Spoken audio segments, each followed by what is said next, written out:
y participó bajo la coordinación del profesor Wilman Martínez en una estancia en el Instituto de Estudios Políticos.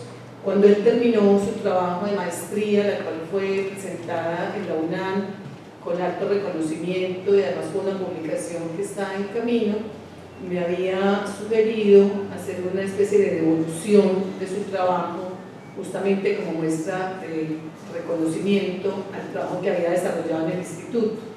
Y por eso hicimos mejor la invitación a que él participara en la cátedra Hernán Henao y tuviéramos la oportunidad de contar con su disertación, en donde nos va a hacer una síntesis. Él ahora me decía, es un trabajo bastante largo, es un trabajo que implicó una estancia de investigación tanto en Colombia como en Venezuela y tiene pues un alto contenido no solamente empírico sino también de reflexión teórica.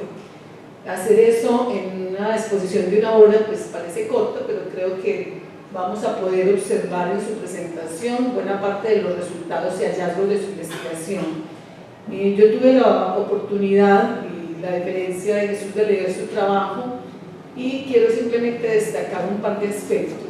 En primer lugar, creo que hace un esfuerzo investigativo muy importante al intentar hacer un trabajo comparado entre los casos de Colombia y Venezuela en dos gobiernos bastante controversiales a nivel global. Se trata de los dos gobiernos del expresidente Álvaro Uribe en Colombia y de los gobiernos de Hugo Chávez en Venezuela.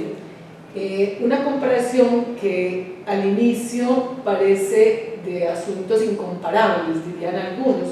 Sin embargo, él, siguiendo una relación politológica muy importante entre dos categorías bien interesantes de la ciencia política, la de la seguridad y la democracia, logra hacer un trabajo comparado muy bien intencionado, que tiene también como mérito no caer ni en trabajos apologéticos ni en trabajos detractores, tratando de buscar un punto que le permita, además de hacer la observación, la indagación, el trabajo de campo, las consultas necesarias, una lectura politológica desde su formación.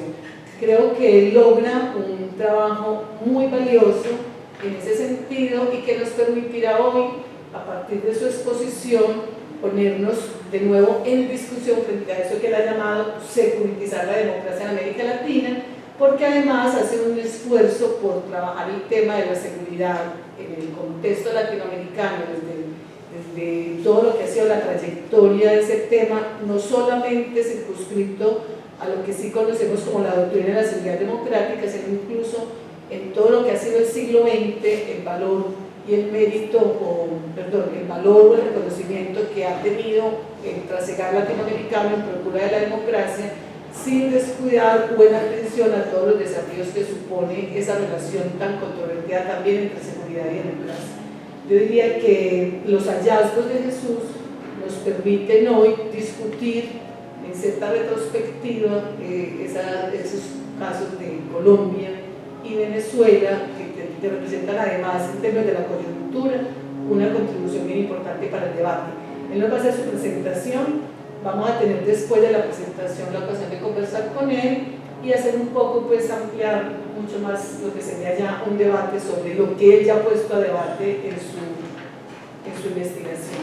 Bienvenido Jesús, de nuevo muchas gracias por estar con nosotros, muchas gracias por haber escogido el Instituto de Estudios Políticos para tu estancia y por tener la deferencia de volver al instituto a compartirnos los resultados de tus hallazgos.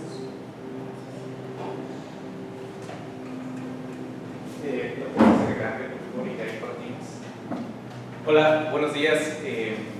Yo soy Jesús Fernando Alavés Salazar. Dicen que soy investigador, en realidad soy un producto de la pauperización y la flexibilización laboral, que es un drama en México. Es decir, tratamos de sobrevivir como podamos allá, los que no tenemos plaza pues en este momento. Soy un producto de la educación pública en México.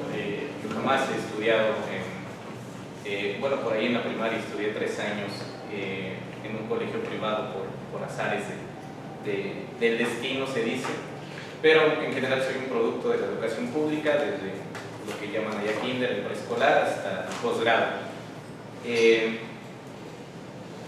Soy de esos raros profesores investigadores, raros en México, no sé acá cómo se venga funcionando. Bueno, me dedico a la academia, pero soy militante y he militado prácticamente toda la vida. En mi juventud estuve en las juventudes priistas, lamentablemente. En México no se puede hacer política si no pasas por el PRI. Después uno madura o intenta madurar y de ahí vamos dándonos cuenta de los errores. Actualmente milito con el Comité Cerezo de Derechos Humanos, con la Coordinadora Mexicana de Solidaridad con Venezuela y con el Movimiento Mexicano de Solidaridad con Cuba, además de llevar a la par mis trabajos de docencia universitaria y de investigación. He participado con el Centro Latinoamericano de Estudios Geopolíticos, con el CELAC, todo el año pasado estuve en investigación con ellos. Esto es una tesis de maestría. Comentaba con la doctora Adriana hace un par de días, quizá un poco más, que si era necesario que les compartiéramos el texto. Sucede que yo no me esperaba que la UNAM hizo una propuesta de publicación. Entonces, los derechos de autor los tiene la UNAM, solamente la tesis, y peor aún si se va a publicar. Lo que pueden hacer es buscar en Tesis UNAM solo con mi nombre o con el título, que es este, y pueden descargar la tesis. Es una tesis de maestría que hice desde hace prácticamente 3 años, que comencé desde hace prácticamente 3 años y recién la concluí y la sustenté. Insisto, la UNAM hizo una publicación, un ofrecimiento de publicación. Hice una estancia de investigación hace 2 años ya en Colombia y Venezuela. Me pasé 7 meses, casi 8, 4 en Colombia y 3 en Venezuela. Y pues debido a esto que intento pues llevar a la par el ejercicio universitario con la militancia, pues es que vuelvo, porque siento que le debo algo también al Instituto de Estudios Políticos, a la Universidad Pública Colombiana que me acogió, igual voy a Venezuela, voy a Venezuela a partir del 4 de octubre a militar allá, a presentarme, porque pues es un ejercicio no solo promovido desde el pueblo mexicano, que es el que paga la Universidad Pública en México, sino también algo que impacta en la sociedad colombiana y en la sociedad venezolana de manera significativa. Y bueno, ya para no andar con más rodeos, agradezco también a la cátedra, me platicaban del contexto y que tiene que ver directamente con el tema del que vamos a hablar. Se titula Securitizar la democracia en América Latina. Vamos a ir hablando de qué es, cómo se desarrolla en México, en Colombia y Venezuela. Tiene elipsis. Prácticamente estudié 100 años de la historia colombiana y 100 años de la historia venezolana y la sinteticé en 250 páginas aproximadamente. Es un texto largo que voy a intentar desglosar ahora y entiendo que va a haber muchos huecos, pero espero que en la sesión de preguntas y respuestas podamos desarrollarlas. ¿Puedes avanzar? Abro la tesis con esta frase de Alejandra Pizarro que me encanta. No sé si conocen el texto del silencio. Si soy acoso y violencia. Es una frase muy potente que abre el texto de la maestría. Bien, el método de investigación va a ser distinto al método de exposición, como ya la mayoría de acá sabemos.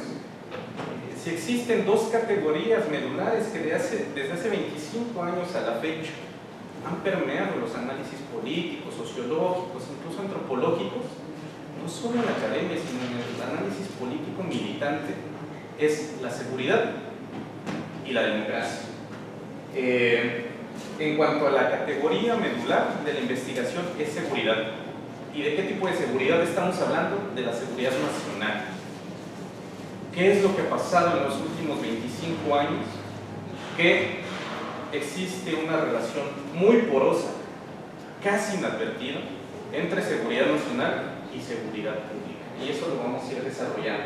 Ahora, por supuesto no debemos soslayar en ningún momento, de ninguna manera, la relación que estas 2 categorías como un producto social, porque tanto la seguridad como la democracia es un producto social que en realidad la academia la minimizamos a solo ejercicios teóricos, conceptuales a veces muy bajos. Tiene una relación primordial con el Estado y es la columna vertebral de la investigación. Por favor, puedes pasar a la que sigue. Estas dos categorías, con el paso del tiempo, han ido modificando sus objetivos. Es decir, tanto la seguridad como la democracia y esta relación que tienen directamente no ha sido la misma en el siglo XVI, estamos hablando XVI, XVII, XVIII, estamos hablando de las guerras directas, las guerras de estados contra estados totalmente, las guerras de primera generación, por ejemplo, las que vemos todas en las películas hollywoodenses, por ejemplo, o lo que estamos viviendo ahora, ¿no? Que le llaman muchos autores, especialmente de las escuelas anglosajonas, las guerras de cuarta generación. Y aquí es donde empezamos a abrir debates. Colombia, por ejemplo, vive una guerra de cuarta generación, de un conflicto tan largo como el que han vivido, más de 6 décadas. Y esos son interrogantes que intento desarrollar en la investigación. Por favor. ¿Cuál es la relación en América Latina? Al profundizar, la relación en América Latina entre la seguridad y la democracia tiene un componente común y este se repite prácticamente en todos los rincones del subcontinente latinoamericano. ¿Y cuál es este? La contrainsurgencia. Estamos hablando de proyectos contrainsurgentes herederos de la doctrina de seguridad nacional. Ahora, cuando hablamos de la doctrina de seguridad nacional, pensamos solamente en guerra y pensamos en las dictaduras. Nuestra mente nos lleva directamente a Argentina, Uruguay, Chile sobre todo, por ahí algunos que han profundizado, leído un poquito más, Brasil desde el 64, cuando empiezan los primeros golpes de Estado que dan paso al neoliberalismo. ¿Qué es securitizar? A partir de eso, ¿cómo entendemos esta relación de securitizar?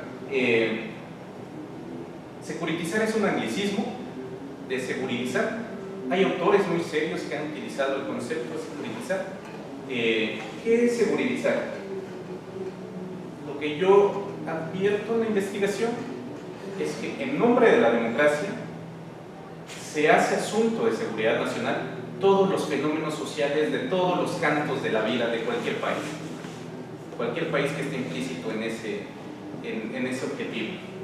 Yo empecé a estudiar estos temas desde la situación que vive México. Yo empecé a estudiar estos temas hace 10 años prácticamente, desde la mal llamada guerra contra el narcotráfico, que después mutó con un nombre, guerra contra el crimen organizado, que dice nada y al mismo tiempo dice todo, porque ¿quién es el crimen organizado? ¿Quiénes son el crimen organizado?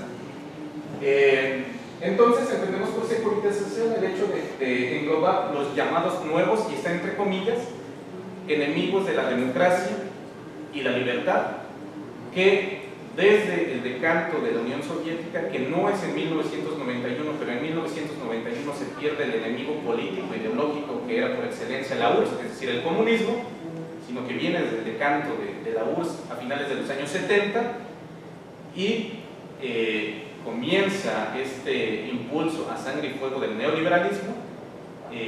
¿Cuáles son los nuevos enemigos a partir de ahí? Son dos: el terrorismo y el narcotráfico. Ya no hay un enemigo político, ya no hay un enemigo ideológico, político, cantado directamente, y eso se transmuta totalmente y se securitiza a partir de todos los discursos, no solo los discursos, sino de las estrategias de seguridad de los países que están implícitos aquí. Hay un trasfondo muy importante, que son los recursos, el control de los recursos naturales. Sin embargo, por un lado tenemos que esto se hace a partir de el discurso de la defensa de la democracia. Este eterno debate entre libertad y seguridad, tenemos que ceder más libertad porque necesitamos seguridad, y si no, recordemos por ejemplo la primera campaña de Mano Dura, Corazón Grande, de Álvaro Uribe Vélez, o lo que representó en México a partir del 7 de enero del 2007, Felipe Calderón, Hinojosa, o lo que dijo Macri, por ejemplo, cuando entró al gobierno en Argentina, la está dejando hecho a pedazos. ¿Podemos seguir, por favor? Esto en términos de la seguridad. Insisto, hablamos de seguridad nacional. La otra categoría, la democracia. Existe hoy un debate inacabado que yo no pretendía agotar, ni tampoco solucionar. ¿Cuál es este debate inacabado de la democracia? Y ojo, debatí mucho con mis lectores, con John Cés Fernández, con Anester Ceseña, que seguramente acá los han leído. Estoy utilizando meramente el concepto o la categoría, perdón, de democracia solo como forma de gobierno, no como el ejercicio de lo político, porque si no se me iba a escapar de las manos el análisis de Venezuela, por ejemplo, no así el de Colombia, que es un poco más limitado. ¿Cuál es el debate inacabado? Incluso ya advirtiendo esta simplificación de la democracia, que hay dos tipos de democracia y que se ha desarrollado dos tipos de democracia en este contexto que está advertida la investigación. La democracia sin apellidos, que yo le nombro en la investigación, es decir, la democracia mínima, representativa, muy común en México, muy común en Colombia, la que conocemos todos, ¿no? La de las papeletas, votar y punto, se acabó. La participación se queda totalmente trunca, la participación por otras vías totalmente trunca a partir de esto que la OCDE llama canales vinculantes democráticos, que no existen o que son muy mermados. Por otro lado está en los albores de otros estados. Estamos en el contexto, la investigación se desarrolla en el contexto de la década ganada, la década de plata, la llamada década ganada del progresismo en América Latina, que impulsó, teniendo a la República Bolivariana de Venezuela como la punta de lanza, la vanguardia, la democracia participativa, ¿no? Ellos le llaman constitucionalmente la democracia protagónica y participativa. Ojo, la Constitución de 1991 de Colombia también advierte que en Colombia existe una democracia participativa. Y ahí es donde empezamos a advertir todas las contradicciones. La investigación deja muy claro que contradicción no es lo mismo que incoherencia. Contradicciones dentro de los procesos políticos, sociales, como fenómenos, como categorías medulares. ¿Cómo entendemos la democracia? En el ejercicio que nos ocupa de la investigación, yo tengo mucha influencia del filósofo, no sé si que no lo han leído, de Leopoldo Sea. Leopoldo Sea nos enseñó que entendemos la democracia como un ejercicio de lucha permanente totalmente, porque no solo es ganar las conquistas sociales, los derechos, sino la lucha de todos los días de ejercer esos derechos, tanto individuales como colectivos, un ejercicio no necesariamente liberal, pero sí incluyente y sobre todo radical y participativo. Entiendo que en muchas cuestiones políticas eso de radical puede vibrar mucho, pero eso advierte fenómenos políticos de otra índole. Estas dos categorías, dentro del contexto de la década ganada, van por dos vías, incluso hoy. Por un lado, los países que se arropan a la agenda hegemónica, especialmente estadounidense y no en menor medida europea, a partir de las agendas de los mal llamados organismos internacionales, y por el otro lado aquellos que al albor de las nuevas dinámicas de esta década ganada del progresismo intentaron desarrollar otro tipo de estrategias, especialmente de la democracia, del tipo de la forma de gobierno, y a partir de ahí de su seguridad. Y es ahí donde entra Colombia. Y por eso esta advertencia de que solo estudiamos la democracia como un ejercicio de gobierno, porque es así como podemos poner en común. Se dice que las comparaciones son ociosas, y me parece que es correcto, especialmente en el método comparativo que las ciencias sociales han advertido desde hace 15 años para acá, 20 años para acá. Es muy sencillo comparar lo común, pero por ende el común también advierte que esas diferencias contienen contradicciones que se pueden incluir en lo de poner en común, y por eso podemos estudiar Colombia y Venezuela en estas categorías y en estos dos periodos presidenciales de estudio. Es decir, se caracteriza en América Latina y sobre todo en lo que yo llamo la encrucijada colombo-venezolana, la democracia a través de la seguridad. Es decir, la seguridad se encumbra por encima de la democracia. Por favor. Es muy importante por ello advertir cómo se ha redefinido no solo las políticas, es decir, lo que dice constitucionalmente las leyes de seguridad de Colombia y Venezuela en estos periodos, sino también cómo se ha desarrollado en la academia y desde el Estado lo que se entiende como el ejercicio democrático, el ejercicio de la democracia. Por favor. Esto es una bisagra. Ambos países tienen una bisagra ahí a partir del recurso analítico. La pregunta de esta bisagra es: ¿cuál es la mayor parte de arrastre externo y cuál es la mayor parte de las oligarquías receptivas que tiene Colombia y Venezuela para que se desarrolle la securitización de la democracia? Entendiendo también una diferencia clave ahí, que no es lo mismo clase política que élite gobernante. Ya lo dijo la doctora, el estudio pone su punto neural en los periodos presidenciales de Álvaro Uribe Vélez y por el otro lado de Hugo Rafael Chávez Frías, en los modelos de seguridad, es decir, en la política de defensa y seguridad democrática, yo no le pongo seguridad democrática, y en la unidad cívico-militar. Aquí hay una diferencia sustancial y que la pongo en la investigación. El modelo de seguridad de la Revolución Bolivariana se nombra oficialmente como doctrina de seguridad bolivariana y sí es distinto. Lo que pasa es que es una contradicción per se. ¿Por qué? Los gobiernos de izquierda, cualquier tipo de izquierda, se les acusa de un alto componente de improvisación. Y hay algo de cierto, pero eso es una verdad a medias, como si en otro tipo de gobierno no hubiese improvisación. ¿Qué es lo que pasó con el chavismo? Y especialmente a partir de su llamada radicalización, que hubo muchas proyecciones políticas que no se nutrieron de contenido político, desde la base ni desde el Estado. Y la doctrina de seguridad bolivariana es una de ellas. Existe, pero no tiene contenido político. Lo que sí tiene contenido político es la unidad cívico-militar, que también existe en Colombia, pero ni simbólicamente ni discursivamente se utiliza. Es decir, si queremos hablar de las políticas de seguridad en Colombia, hablamos de la seguridad democrática, no hablamos de la unidad cívico-militar. No así en Venezuela, no hablan de la unidad, vean lo que están pasando ahorita con los ejercicios que está impulsando, ellos hablan de la unidad cívico-militar, no de la doctrina de seguridad bolivariana. A partir de eso, podemos avanzar, por favor. Estudié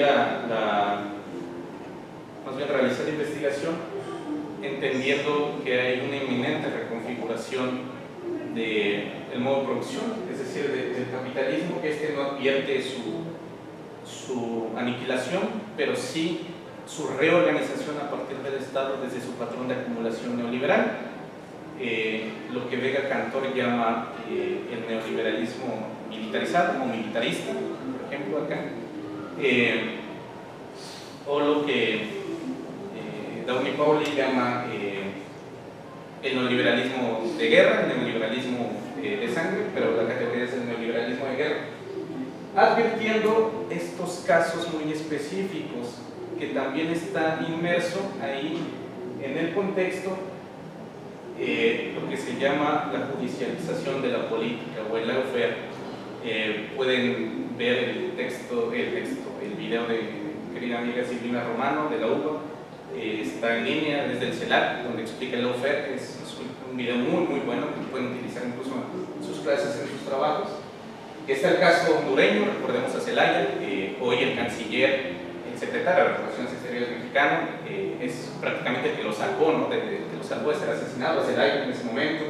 Recordemos a el caso Paraguay, en 2012, el muy sonado y la operación Lava Jato, que hemos escuchado mucho, es decir, Dilma en el 2016, 2015 que gana Macri, y ahí está advertido, es el único en este periodo por la vía electoral, y ya en términos más actuales, y por la vía de las urnas, no por la judicialización de la política, tenemos que añadir el caso del regreso del uribismo con Iván Duque, sumado al ascenso de la extrema derecha, porque sí es un neoconservadurismo muy radical, el triunfo de Bolsonaro el año pasado, y tristemente el asfixio que vive Venezuela, traducido en una mezcla de los ambiciosos intereses transnacionales y los errores de los gobiernos chavistas. Por favor. Bueno, esta frase, hablemos ya pues de Colombia, esta frase de Gonzalo Arango, me encanta, que es el que abre, es la frase la cita que abre mi capítulo de Colombia. Por favor. ¿Cómo abordamos la seguridad en Colombia? Existe un tratamiento histórico que debe apartarse de lugares comunes, especialmente por el conflicto tan largo y que ha transfigurado a lo largo de 6 60 años. Parto desde la doctrina Res Quiché Polo, que paradójicamente esto me lo enseñaron en México. Acá estuve en varios lados y prácticamente no me la mencionaron, es decir, del desarrollo de las relaciones exteriores, de la política de relaciones exteriores que Colombia desarrolló a partir de los años 20 del siglo pasado. Mirar al polo, mirar al norte, que se contrapone con otra doctrina que también se desarrolló acá, pero que no tuvo mucho éxito, que es la Res Quiché, es decir, mirar al semejante, que eso se traduce en la poca visión de la élite gobernante a través de los ejercicios del gobierno nacional, de ver poco la integración latinoamericana. Si Cuba es la llave de las Américas, Colombia es la puerta de Sudamérica a través de Centroamérica. O sea, es un anclaje muy, muy importante. Es decir, la tesis o la investigación jamás pierde de vista el sentido geopolítico de lo que estamos llamando la encrucijada colombo-venezolana. ¿Qué es lo que nos advierte el Res Quiché Polo a partir de ahí? Que en Colombia el problema histórico de siempre ha sido el problema de la tierra. El problema de la tierra siempre ha estado ahí. Lo que no ha sido igual es el problema del territorio. El territorio se ha reconfigurado a la par de como el conflicto ha mutado. Sin embargo, el problema estructural sigue ahí. Por favor. El Estado colombiano pasó de una lucha marcada por el combate y persecución del enemigo interno, lo que acá llaman, y que el doctor me hizo favor de explicármelo en una entrevista, las 3 guerras implícitas. La lucha contra anticomunista, la lucha contra las drogas y la lucha antiterrorista. Álvaro Uribe Vélez logró conjuntar estas 3 luchas con un marcado sentido paternalista de autoritarismo que pasó, no lo digo inadvertido, pero pasó sin muchos obstáculos sociales. Utilizo algunas categorías y algunos recursos de autores críticos de acá de Colombia, los cuales me permitieron llamarlo ahí un populismo neoconservador, partiendo desde una premisa central: ningún populismo es similar entre sí, y toda la opinión pública en general tiende a señalar los populismos, pero especialmente de gobiernos progresistas o de izquierda, como le quieran llamar, pero en general los de otro tipo de gobiernos no se señalan. Y si no, pregúntenos a nosotros, ¿no? En México, el populismo que desarrolló el PRI histórico de toda la vida, que es el riesgo que hoy corre Morena de reproducirlo. Estudiar la seguridad democrática la entendemos, aunque Uribe Vélez diga que no y esté documentado que diga que no, como la heredera privilegiada de la doctrina de seguridad nacional. Es decir, El capítulo se titula Colombia, el producto mejor logrado de la doctrina de seguridad nacional.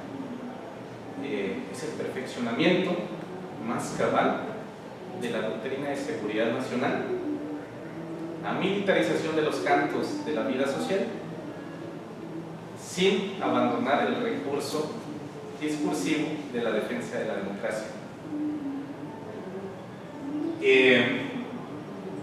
Por favor.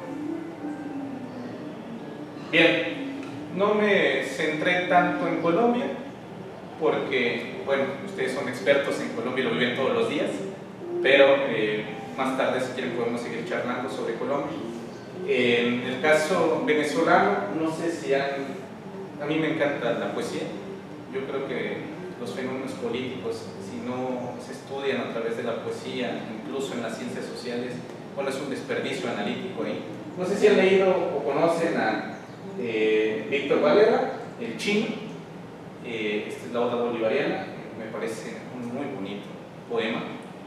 Y se escribió en la época aleco-popeyana, es decir, el pacto de Punto Fijo, 40 años de un bipartidismo en Venezuela, pero que si hoy lo llevan al contexto actual, pues aplica desde todas las posiciones políticas. Por favor. Ahora, ¿qué es lo que pasa en Venezuela, en la República Bolivariana de Venezuela? Lo que yo aprendí desde un primer momento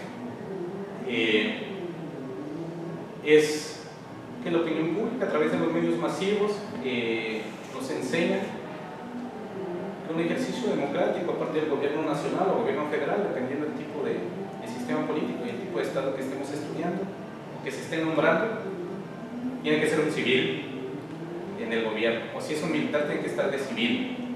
Y entonces escuchábamos de ese militar, ¿no?, que llegó al poder y que además tuvo la maldita osadía de en el 92 intentar un golpe de Estado, porque sí es un golpe de Estado. Lo que pasa es que el chavismo ha reconfigurado esos simbolismos, o sea, fue un golpe de Estado, eso es inminente. Ellos le llaman el inicio de la salvaguarda, de eliminar ahí el autofijismo.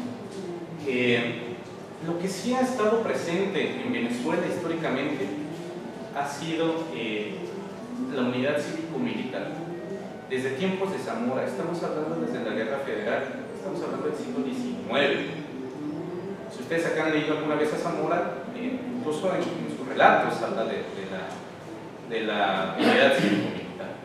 Ojo, la unidad cívico-militar, aunque sea Venezuela, incluso en la actualidad, la que más la nombra discursivamente, políticamente, incluso se aplica, pues, no es exclusiva de Venezuela, tampoco es exclusiva de Cuba, tampoco es... Sandino también lo utilizó a inicios del siglo XX. Es un producto latinoamericano, a veces sin caer en discursos voluntaristas. En América Latina, en el subcontinente, pues no creemos en nosotros mismos. Pero si uno rastrea, se puede dar cuenta que la unidad cívico-militar es latinoamericana y la comuna es latinoamericana. Y su producto, aquí sí no quiero decir mejor logrado porque ahorita está muy mermado, pero al menos el que más lo intentó no fue Cuba, sino fue Venezuela. Ahora es una revolución totalmente distinta. Decía Luis Villoro, una revolución cualquiera que sea, desde cualquier posición política que parta, es revolución si quiebra con el pasado. Si quiebra con el pasado, es necesariamente una revolución. Y la revolución bolivariana lo hizo. Entonces entendemos que la unidad cívico-militar viene desde los tiempos de Ezequiel Zamora. Lo que hace Chávez es que desde llegado a su gobierno, él intenta restaurar. Aquí sí, utilizando su recurso de militar. Chávez era un outsider, que es un debate ahí muy polémico, pero sí lo era. Chávez jamás estuvo en un puesto burocrático, y digo burocrático, es decir, en el gobierno, ni legislativo, ni ejecutivo, hasta que llegó a la presidencia. Chávez no tuvo, en ese momento el ejército venezolano era un ejército demasiado clasista, a pesar de la relación histórica. Esto es algo importante que tenemos que entender de Venezuela. Venezuela desde el siglo XIX tiene una relación histórica de su ejército regular con movimientos sociales de izquierda, si así le quieren llamar, o de resistencia. Siempre, siempre. El recurso militar está en la sangre de Venezuela. Lo que pasa es que si lo vemos a través de Caracol o RCN, por supuesto que ahí nos desgarramos todas las vestiduras, y no se diga Televisa, ¿no? Pues nosotros, o Globo en Brasil. Pero el recurso militar está en Venezuela desde siempre. Es algo muy natural para ellos, o al menos para ese sentido. La unidad cívico-militar en Venezuela se retoma desde el año 2002 y aquí es donde coincide, ¿no?, que asciende al poder Álvaro Uribe Vélez y se da el fallido golpe de Estado de abril del 2002. No sé si acá lo han estudiado, pero Chávez creía, y él lo ha dicho ingenuamente, en la tercera vía de Blake. Él creía que desde el Estado, desde el gobierno, desde una cabecita de playa y teniendo el gobierno, que él podía restaurar todo. La revolución bolivariana no surgió siendo una revolución socialista. Vamos, era una revolución democrática totalmente. Y si así lo quieren llamar a este etapista, primero fue una revolución política. ¿A qué me refiero? En lo que fue el MBR 200, el primer movimiento que lo llevó a la presidencia, que es cívico-militar, desde el golpe del 92. Ahí cabían prácticamente todas las posiciones políticas. Lo que pasa es que la izquierda en Venezuela siempre ha sido un desastre, porque fue muy foquista. La izquierda en Venezuela, todos esos 40 años, al menos de punto fijismo, se parecía hoy a la oposición. No sabía diagnosticar el país que quería gobernar. Entonces ahí fue un dilema, era tomar el cielo por asalto, ellos decían, pero no podían ni siquiera tomar los cuarteles por asalto. Entonces era muy complicado ahí la izquierda. Y incluso Fidel no supo leer el impulso que dio la guerrilla venezolana en ese tiempo, porque no triunfó. Él no creía en Chávez cuando él triunfó. Hay una, ahora que fue el año pasado sus elecciones, ¿cierto? O el antepasado, acá. Fue el año pasado, cuando ganó Duque. Cuando compitió con Petro, una foto con Chávez, lo hicieron pedazo, recuerdo. Ahí Chávez había salido de la prisión militar después del golpe, después del indulto que le dio Caldera. Lo que no se difunde es que el primer viaje que Chávez hizo al exterior fue a Bogotá, y el único que quiso recibirlo fue este secretario del M-19 llamado Gustavo Petro, porque Chávez creía y estaba totalmente influenciado por la Constitución de 1991. Entonces, otra vez, aquí vemos cómo la opinión pública, el moldeo de la opinión pública, pues no solo tergiversa, sino acomoda las posiciones políticas en comparación de cómo se va posicionando el proceso electoral. Estas son cosas que tenemos que advertir. La relación, en primer lugar, la relación del ejército venezolano con posiciones insurgentes, ya sean guerrilleras o no, con movimientos sociales.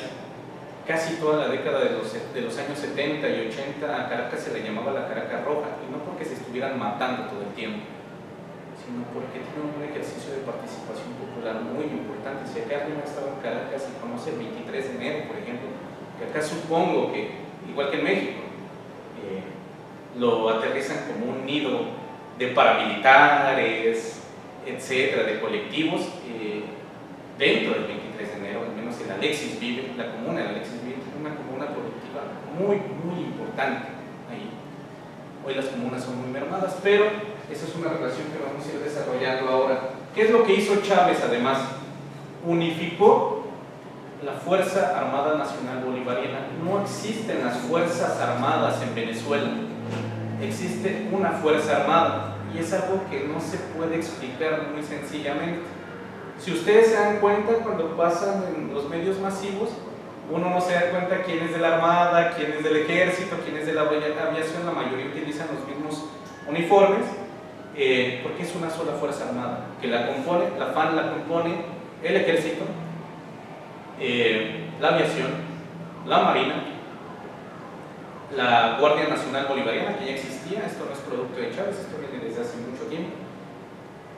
La Guardia Nacional, recordemos que hace ejercicios de seguridad interior, no son necesariamente de seguridad nacional, pero otra vez en la opinión pública vemos las tanquetas de la Guardia Nacional Bolivariana y nos asustamos rotundamente, ¿no? Porque decimos que ya sacaron al ejército a las calles, ¿no? Cuando pasa incomprensible todas estas relaciones de cómo se impone la FAN.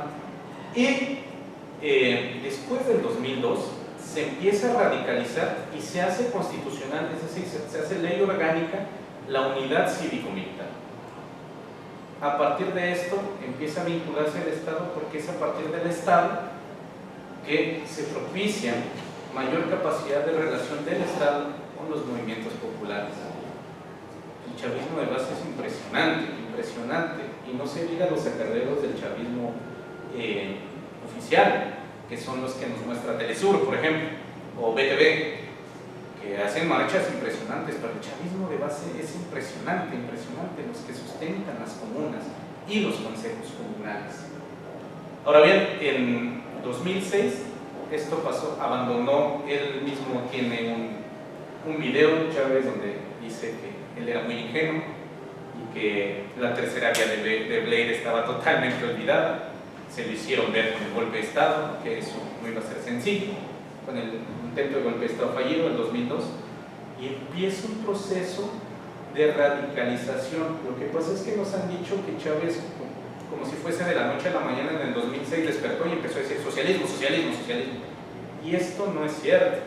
A partir del 2004 empezó un proceso de radicalización que vinculaba a los procesos de las organizaciones populares con lo que estaba impulsando el gobierno, que estaba muy lejos de ser progresista, porque aquí empezaba la revolución social y estaba sustentado en las misiones sociales. No sé si han escuchado acá de las misiones sociales, misiones que ayudaron un montón a pues, los más invisibilizados en Venezuela. ¿Y cuál fue el recurso inmediato para llevar a cabo las misiones sociales? La Fuerza Armada Nacional Bolivariana. Es decir, esta unidad cívico-militar salió a las calles para ejercer las misiones. Insisto, si acá alguno ha visitado Caracas, eso es impresionante. La misión vivienda es impresionante. Edificios iraníes, yo ni siquiera sabía que existían constructoras cubanas, ¿no? Hay edificios cubanos, bielorrusos, rusos, que se entregaban a la gente en ese momento totalmente amuebladas. La misión Sucre, la misión Robinson, hubo una misión de certificación, ¿cómo le llaman ustedes? Y allá, cédula de identidad. Había más de 1.800.000 personas sin cédula de identidad, sin acta de nacimiento. Es decir, habían invisibilizados. ¿Cuál es la contradicción más grande? El ciclo rentista. Es cierto que Venezuela no produce nada, porque desde hace más de 120 años el petróleo, ellos abren la llave y el petróleo, caen los petrodólares inmediatamente. El problema del ciclo rentista, y esto también hay que mencionarlo, y viene en la investigación, es que cuando tienen los picos, yo rastreé 4 booms petroleros en la historia de Venezuela. El cuarto boom petrolero fue el que sustentó la revolución bolivariana en tiempos de Chávez. ¿Recuerdan esta reunión de Chávez con Uribe en Cartagena? Que prácticamente el tipo quiso venir a humillarlo, ¿no? O sea, Chávez quiso, los petrodólares pagaban eso y más, ¿no? En ese momento. Uribe le contesta, lo mismo que usted invierta, señor presidente, Colombia va a invertir, cuando Colombia no tenía posibilidad posibilidades alguna en ese momento de invertir en esos aspectos sociales. Estas son las cosas que tenemos que advertir muy puntualmente para entender qué es la unidad cívico-militar dentro del chavismo. Estas relaciones que han tenido las Fuerzas Armadas históricamente con los movimientos populares, porque eso no es producto exclusivo del chavismo. Ellos solo lo sistematizaron de alguna manera y a través del Estado lo vincularon, lo echaron a andar. Ahora, ¿cuál es una de las contradicciones más grandes de la unidad cívico-militar? Que es totalmente desigual y vertical. ¿A qué me refiero con esto? Que es a través del Estado y comandada por la FARC, que es lo que nos mandan los medios masivos de difusión, que sí tiene 2 millones de milicianos, la FARC, sí es cierto, pero esos milicianos se están muriendo de hambre. Esos milicianos no tienen las armas como la mayoría nos quieren decir. Otra cosa sería si a los consejos comunales se les diera las armas. Hoy que venía por acá estaba escuchando la W y de los acuerdos que hay ahorita que se sentaron en la mesa de negociación, se celebran y al mismo tiempo se escandalizan de que pusieron en libertad al tipo que se abrazó con Leopoldo López el 30 de abril, cuando intentaron tomar la Carlota. Y bueno, si lo dejamos en ese contexto, decimos, bueno, vayan mal. Lo que no se advierte y lo que no nos dicen es que tienen a 9 líderes de los consejos comunales presos por tomar tierras que Chávez les dio, y que hay un retroceso bárbaro ahorita, un retroceso neoconservador. Entonces, ¿de qué tipo de dictadura estamos hablando, compañeros?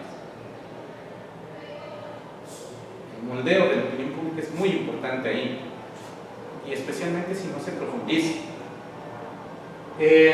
Esta radicalización a partir del 2006 estuvo sustentada por la unidad cívico-militar, y entonces ni los esfuerzos antihegemónicos pueden escaparse a la llamada también segurización. ¿A qué me refiero?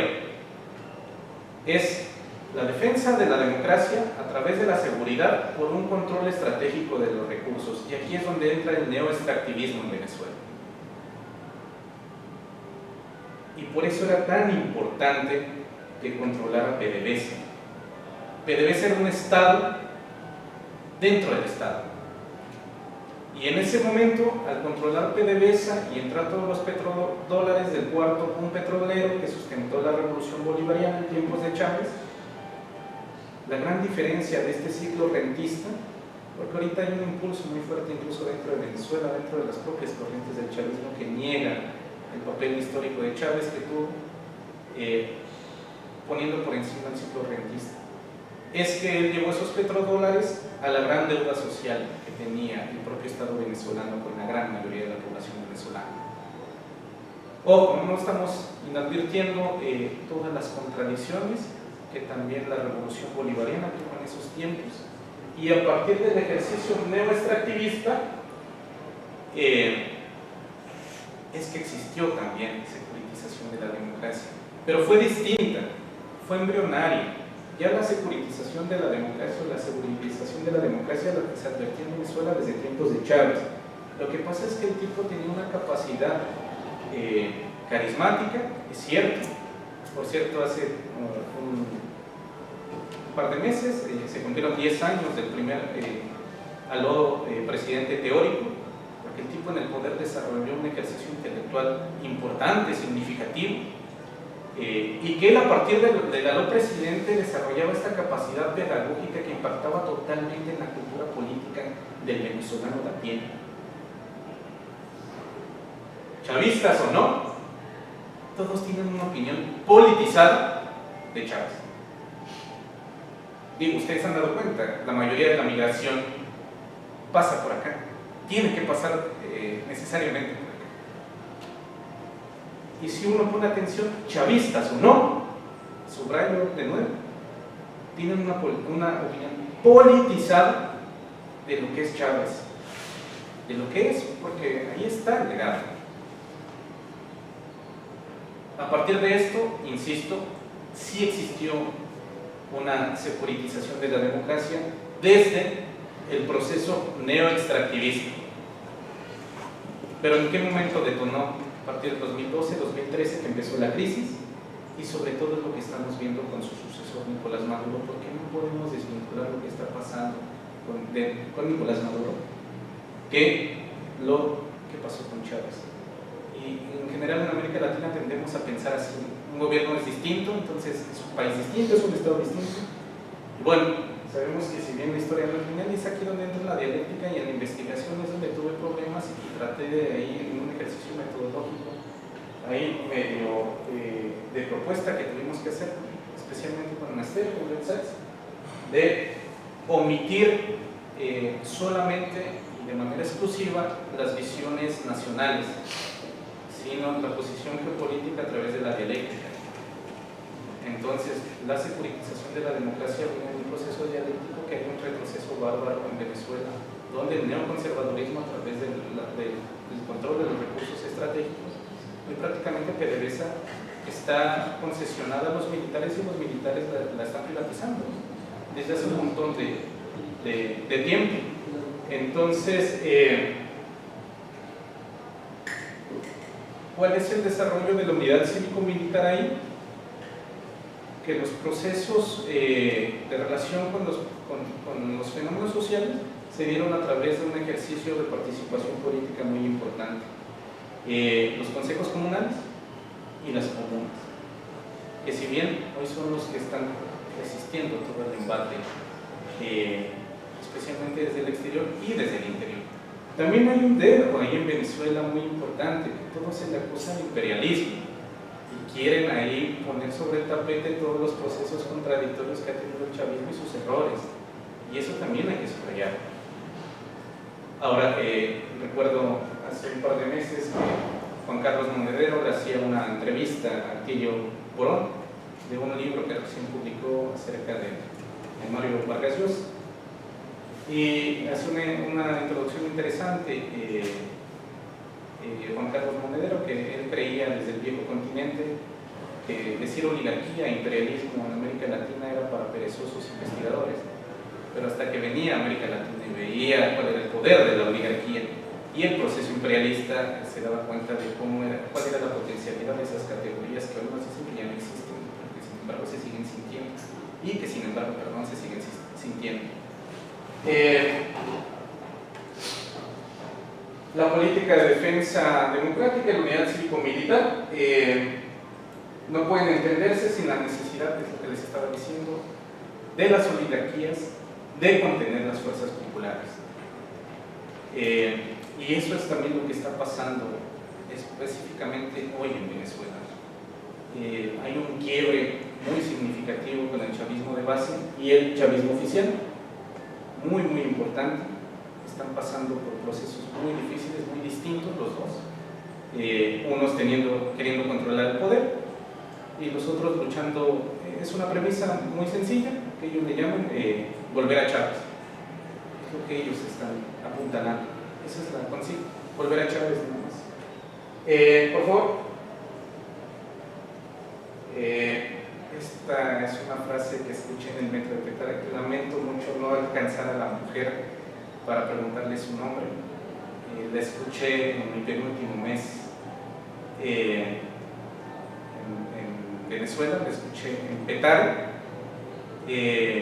Está totalmente dicha de manera coloquial, y me parece que subraya totalmente el ejercicio de la investigación que intenta hacer a partir de la securitización de la democracia. Petare es un barrio muy importante, hecho por colombianos que llegaron en el boom petrolero y son familias colombo-venezolanas. Prácticamente son alrededor de 600 pequeños barrios y prácticamente hay una sola entrada y una sola salida. Ese sería Petare. De manera sintética eso es lo que desarrollé en la investigación, pero podemos abordarlo en preguntas y respuestas ya profundizando, charlando. Gracias.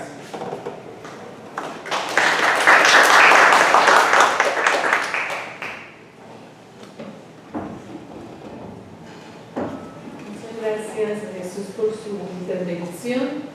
Y bueno, como les habíamos dicho al inicio, abrimos unas preguntas o comentarios, inquietudes que les haya generado la presentación que nos ha hecho Jesús sobre su investigación, la comparación, securitización de la democracia en Colombia y Venezuela.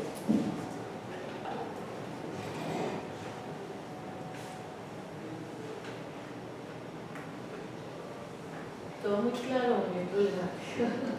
Creo que más problemático que claro.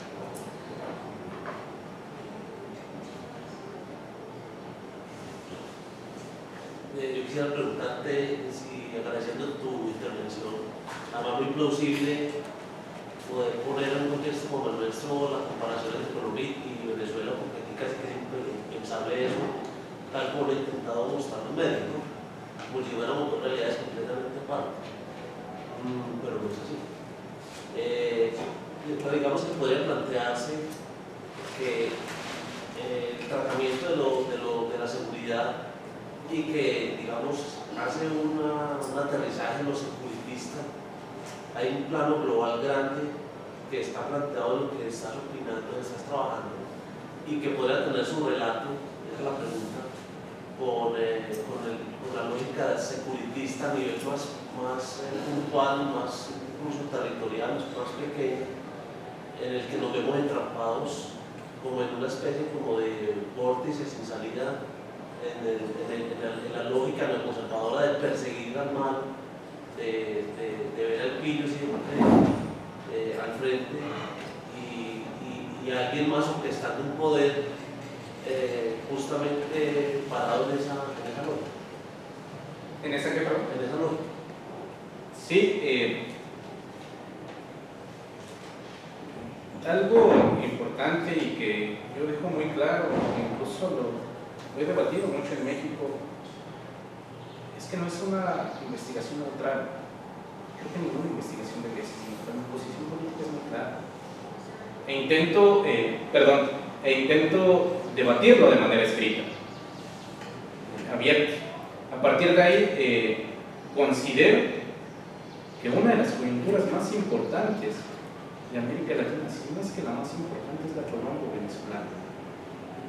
Porque, como bien dices, se nos advierten dos realidades hipotéticamente distintas, pero con mediaciones sociales muy similares. Muy similares. Si tú adviertes, si tú te das cuenta cuál es el perfil de la llamada diáspora venezolana, existen ahí un dejo aventurero de la mayoría de jóvenes. Eso es una desgracia. Porque el Estado venezolano invirtió mucho dinero en darles a la gran mayoría de educación gratuita, que está sobreexplotada o subexplotada en otros países o en otros estados latinoamericanos, sino como profesionistas. A partir de eso, lo que dices del aspecto del callejón sin salida en el mundo también es real. Por ahí también rescato algunos investigadores colombianos que hacen la similitud de cómo se desarrolló desde el Plan Colombia la seguridad democrática, a la par de las guerras en Medio Oriente. Sucede que ya la opinión pública, a partir de los medios masivos, pues estábamos totalmente anclados desde el 9/11 con Irak, con Afganistán, con Irak, y hoy lo que pasa en Siria, ¿no? Y acá pasaba desapercibido. Cuando empieza la crisis venezolana es cuando solo se empieza a hablar y específicamente de Venezuela.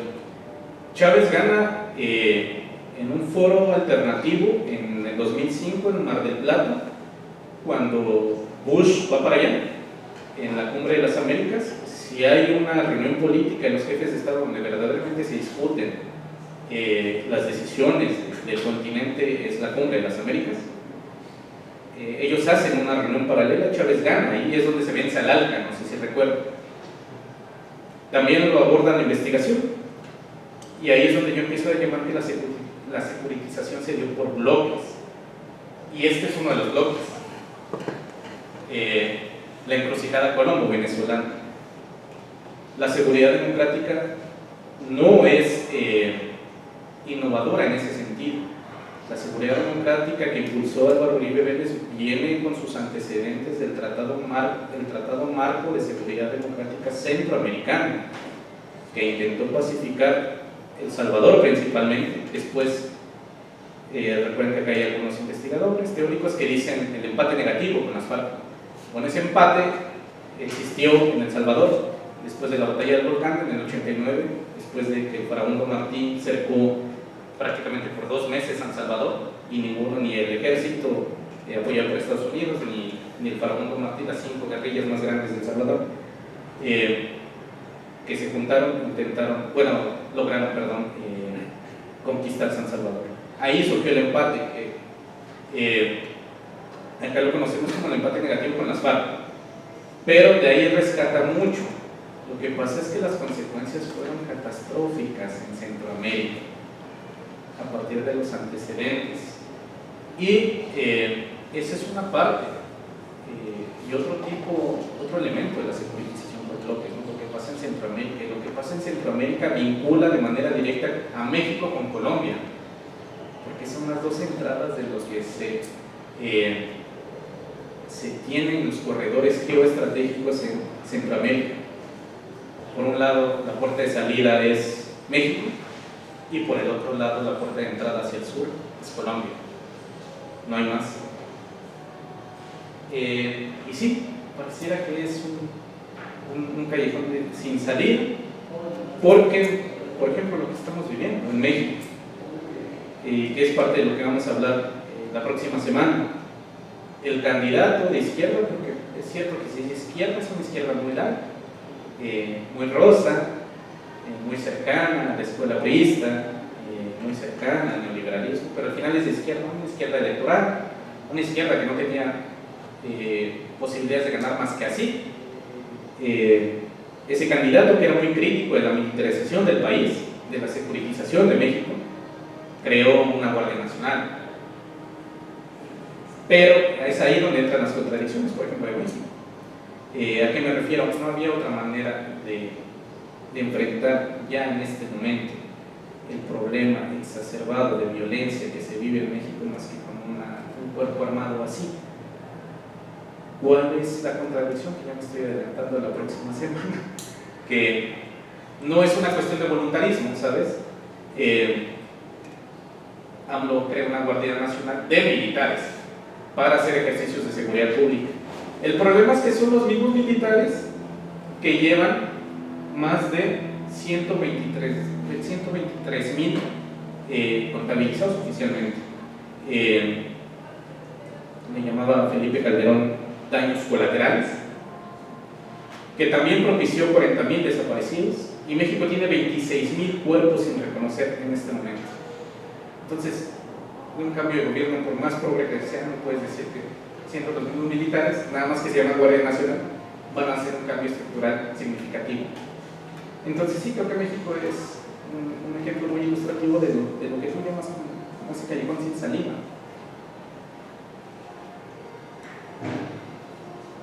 ¿Alguien más?